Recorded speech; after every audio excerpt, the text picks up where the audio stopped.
তুমি কার সাথে থাকতে চাও। আফ্রিদি বলে একটা মাথায় নামে আসছে, সেটা সিদ্দিকুর রহমান।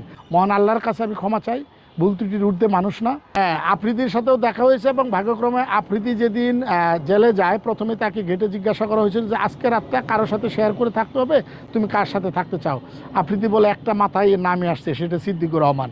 আমি যখন মাগরিবের নামাজ শেষ করে আমি শেষ করব, এই মুহূর্তে দেখি যে সুবেদার সাহেব আফ্রিদিকে নিয়ে আসছে, বলল যে ও তো আপনার রুম ছাড়া কোথাও থাকবে না। পরবর্তীতে সারা রাত ও আমার সাথে ছিল এবং আফ্রিদির যে সিচুয়েশনটা হয়েছিল, ও একটা ট্রমার ভিতরে চলে গেছিলো। বিকজ এই ছেলেটা তো আসলে এই ধরনের পরিস্থিতি কখনো দেখে নাই, সারা রাত ঘুমাতে পারে না, ঘুমের মধ্যে চিৎকার দিয়ে দিয়ে দিয়ে উঠতো। আমি তাহাজ্জুদের নামাজের সময় আমি তার জন্য প্রচুর দোয়া করেছি এবং আমি তাকে টেক কেয়ার করেছি, অনেক কিছু খাওয়ানোর চেষ্টা করেছি। পরবর্তীতে ধীরে ধীরে আফ্রিদিকে বোঝানো হয়েছে যে আফ্রিদি আসলে এই জায়গাটা আমাদের জন্য না, কিন্তু ঘটনাক্রমে যেহেতু আমরা আইসা পড়ছি, অতএব এখানে স্বাভাবিক কীভাবে হওয়া যায়। পরবর্তীতে ওর জন্য আমরা সবাই বসে একটা রুম ঠিক করেছি, আমার সেই ছেলে, শাপলা ছেলে। রুম ঠিক করার পরে সেই রুমে ওকে রাখা হয়েছে ওর লেভেলের যে লোকজন, মানে ওর এইজের কয়েকজন লোককে দিয়ে। পরবর্তীতে সে স্বাভাবিক পর্যায়ে আসছে এবং ও ছিল দুর্ভাগ্যবশত ওর বাবাও পরবর্তীতে গিয়েছে, উনিও আমাদের ছেলেতেই ছিল। বসুন্ধরা টিস্যু, অশুদ্ধতার বিরুদ্ধে এক বিন্দুও ছাড় নয়।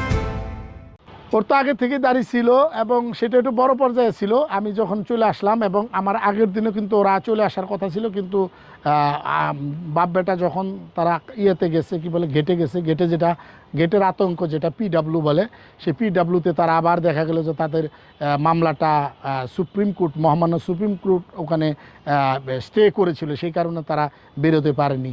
সো ওই জায়গাটা থেকে আসলেই আমাদের জন্য তো আসলে কারাগার হওয়ার কথা না। দিন শেষে তো আমরা মিডিয়া পার্সন, নাট্যকার, অভিনেতা, নির্মাতা। সে মিডিয়াতে, সোশ্যাল মিডিয়াতে আফ্রিদি যথেষ্ট পরিমাণে জনপ্রিয় আমি মনে করি। সেই জায়গাটা থেকে আমাদের ভুল ত্রুটি যদি থাকে, সেই জায়গাটা আমার মনে হয়েছে আইনের ঊর্ধ্বে কেউ নয়। আমি যদি অপরাধী হই, অবশ্যই আমার শাস্তি হওয়া উচিত। আমার মামলা, আমি জামিনে আসছি, আমি কিন্তু বিচারাধীন আমার মামলা। অতএব আমি মনে করি যে আমরা দিন শেষে আমরা অপরাধ করে কখনোই নিজেকে লুকিয়ে রাখতে পারবো না। অপরাধ করলে, আমি যদি অপরাধ করি, আইন বিভাগ, শাসন বিভাগ এবং বিচার বিভাগ তার বিচার করবে। অতএব আমি সেটার পক্ষে সবসময়।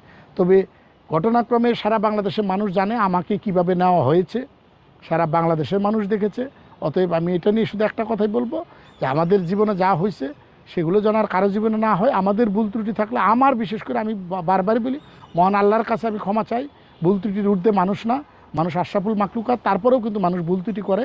আমার ভুল ত্রুটি যা ছিল ইতিপূর্বে, আমি তার জন্য আল্লাহর কাছে বারবারই ক্ষমা চেয়েছি, এবং আমার ব্যবহার এবং আমার কথায় যারা কষ্ট পেয়েছে, আমি তাদের কাছেও ক্ষমা প্রার্থী। এবং সবচাইতে বড় কথা যে আমি, আমার সাথে যারা মব করেছে, যারা মব ভায়োলেন্স করেছে, সারা বাংলাদেশের মানুষ জানে। আমি তাদেরকে চিনি না, তাদেরকে দেখি না, তাদের ভিডিও কিন্তু আমি এখনও দেখিনি বা চিনারও চেষ্টা করি না। আমি আল্লাহর কাছে শুধু সিজদায় গিয়ে বলেছি, আল্লাহ তুমি তাদেরকে ক্ষমা করে দাও।